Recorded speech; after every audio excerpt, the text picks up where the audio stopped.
চাষি বন্ধুরা দেখতে পাচ্ছ, হয়তো বুঝতে পারছো এটা কিসের গাছ। বেগুনের গাছ। এবছর বেগুনে সবার গাছে একই অবস্থা।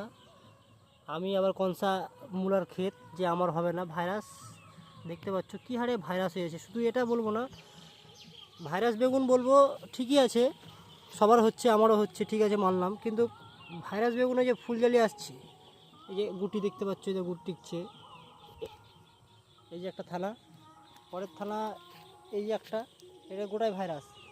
গোটাকা জমি, মানে 10 কাঠা জমিতে গোটাই ভাইরাস। দেখুন এই যে ভাইরাস।